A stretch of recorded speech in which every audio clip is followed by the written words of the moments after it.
شیطان العرب متحدہ عرب امارات، وہ ملک کے جس نے پوری مسلم ورلڈ کے اندر جہاں جہاں مسلم ممالک موجود ہیں وہاں اس کا کوئی نہ کوئی ایسا فتنہ موجود ہے جس کو یہ فنڈ کرتا ہے، جس کی وجہ سے اس ملک کی اسٹیبلٹی، لا اینڈ آرڈر کو خراب کرتا ہے. اور اس کی مثال ہمارے ملک کے اندر موجود ہے. ہمارے ملک میں کراچی کو جو ایک کیس ہوا تھا، افتخار چودھری صاحب چیف جسٹس آف پاکستان تھے، اس وقت بھی ایک کراچی بدامنی کیس ہوا تھا. از کو نوٹس لیا تھا چیف جسٹس صاحب نے. اس میں جو جے آئی ٹی رپورٹ تھی اس کے 3 سیکشنز جو ہیں اس کو اوپن نہیں کیا گیا تھا، یعنی کلاسیفائڈ رکھا گیا تھا، ڈی کلاسیفائڈ نہیں کیا گیا تھا. اس 3 جو ایک پورشن تھے اس کے اندر جو اس میں جو ڈاکومنٹس تھے اس میں تجزیہ نگار اور رپورٹرز اور جو وہ صحافی ہوتے ہیں جو چھپی ہوئی اندر کی خبر جو ہے وہ نکال لیتے ہیں، ان صحافیوں کا یہ دعویٰ ہے اور ان کے ٹویٹس اور ان کی تمام چیزیں، ان کی ویڈیو بیانات بھی اس وقت سوشل میڈیا پر موجود ہیں کہ کراچی بدامنی کیس میں ایک بہت بڑا حصہ متحدہ عرب امارات کا بھی تھا. اسی طرح بی ایل اے کے جتنے بھی ٹیررسٹ ہیں ان کی گرفتاری بھی بعض کی جب ہوئی تو ان کے پاس سے ڈاکومنٹس امارات کے، خود پاکستان کے اندر ٹارگٹ کلنگ میں عزیر بلوچ نامی ایک ٹارگٹ کلر، اسے بھی جب گرفتار کیا گیا تو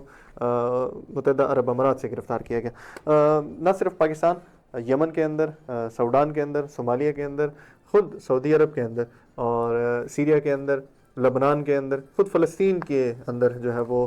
دراڑیں ڈالنے کا کام، یہاں کے مسلمانوں کو تقسیم کرنے کا کام، یہ ٹھیکہ صرف ایک ہی ملک نے اٹھایا ہوا ہے اور اس کا نام ہے متحدہ عرب امارات. میں آپ دونوں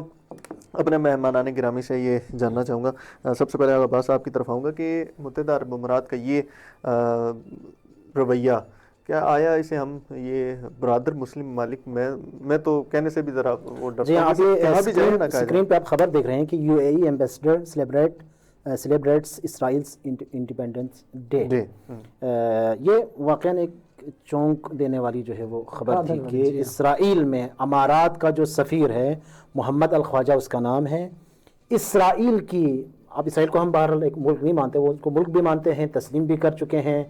سفارت خانہ بھی ہے، اسرائیل کا سفارت خانہ یو اے ای میں ہے، یو اے ای کا سفارت خانہ اسرائیل میں ہے. اور اس ظالم ملک، وہ ملک جس نے غزہ کے اندر 70,000 مظلوم فلسطینیوں کا قتل عام کیا، خواتین کا قتل عام کیا، بچوں کا قتل عام کیا، اس ملک کی آزادی کی تقریبات میں شریک ہونا، اور اس کے بعد صرف نہ اسرائیلی صدر کا انہوں نے شکریہ بھی ادا کیا، یہ صدر کے ساتھ اس کی تصویر موجود ہے. انہوں نے سفارت خانے کھولے ہوئے ہیں اسرائیل کے اندر اور ایران اور اسرائیل آپس میں ملے ہوئے ہیں. جی ہاں، یہ پروپیگنڈا کیا ہے کہ ایران اور اسرائیل آپس میں ملے ہوئے ہیں. یو اے ای کلن، اور اس میں یہ بھی کہا ہے کہ اسی سفیر صاحب نے کہ ان تقریبات میں شرکت میرے لیے باعث سے فخر ہے اور اسرائیلی ریاست کو 78ویں یوم آزادی مبارک ہو. جی، یہ فخر ہے تمہارے لیے کہ تم ایک قاتل، نہیں پتہ یہ اپنے آپ کو مسلمان کیسے کہتے ہیں، اپنے آپ کو مسلم ملک کیسے کہتے ہیں، نہیں پتہ، نہیں معلوم. ان کی نظروں میں غزہ کے جو واقعات ہوئے ہیں، غزہ میں جو قتل عام ہوا ہے اس کو میرا خیال ہے کہ سال بھی نہیں گزرا، ابھی ٹائم کون سا گزرا ہے، ابھی تک قتل ہو رہا ہے، ابھی بھی ہو رہا ہے، روزانہ کی بنیاد پہ قتل عام ہو رہا ہے. نہیں معلوم ان کو، یعنی ان کا درحقیقت اسلام. دیکھیں متحدہ عرب امارات کے حوالے سے ڈیٹیلز بہت زیادہ موجود ہیں کہ یقیناً انشاءاللہ اس حوالے سے اگر ہم مزید انشاءاللہ اگر گفتگو کریں تو در حقیقت اس وقت متحدہ عرب امارات یو اے ای، خاص طور پر دبئی، اس وقت اسرائیل اور صہیونی لابی کا ایک مضبوط مرکز اور گڑھ بنا ہوا ہے، اور ان کا اقتصادی ہب بنا ہوا ہے. جی، اور در حقیقت وہاں پر اتنا زیادہ ان کا نفوذ ہے کہ جس کی وجہ سے جو یو اے ای کے فیصلے ہیں ان تک میں وہ مؤثر ہے، اثر انداز ہیں، جس کی وجہ سے ہم یہ دیکھ رہے ہیں کہ اس پورے منطقے میں، اس پورے خطے میں، حتیٰ سعودی عرب کے خلاف جو مختلف سازشیں ہیں ان میں یو اے ای کا اہم کردار ہے، پاکستان کے خلاف جو سازشیں ہیں، اور کون سا ایسا ملک نہیں ہے کہ جہاں پر یو اے ای نے منفی کردار ادا ابھی چند مہینے پہلے ہم سب نے بہت زیادہ خبریں پڑھی سوڈان کے حوالے سے، وہ جو سونے کا وہاں پہ سونے کے آپ کو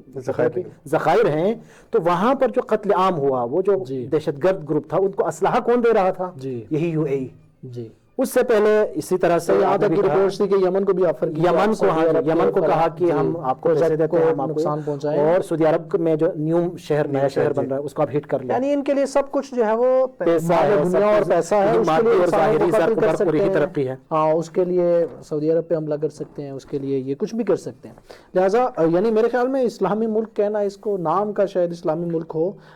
لیکن جو ہے وہ اس کا اقتصاد، پھر اس کی ثقافت، اس کے اندر جو جس طرح کا جو ہے وہ آپ کو جو نظر آتا ہے وہاں پر ماحول اس میں سے کچھ عرصہ پہلے اماراتی وزیر نے ایک بیان دیا تھا، اس میں کہا کہ ہم دبئی کو UAE کو معاشی ہب بناتے رہے، یعنی وہ طنز کر رہا تھا ایران دنوں کا اور کہتا رہا کہ ایران جو ہے میزائلز اور ڈرونز بناتا رہا جی، لیکن آج جب یہ جنگ کی سچویشن آئی تو پتہ چلا کہ کون ٹھیک کام کر رہا تھا. جی آج پتہ چلا کہ اگر آپ کے پاس ڈرونز نہ ہوں، آپ کے پاس میزائلز نہ ہوں اور آپ اپنے دفاع کے لیے دشمن کا محتاج ہو تو وہ دشمن کبھی بھی آپ کو دھوکہ دے سکتا ہے. دیکھیں فلسطینی مسلمان دفاع نہ کر پائے تو آپ کا دفاع اس معیار کے میزائل اور ڈرونز نہیں تھے تو وہ کس طرح سے ان کا قتل عام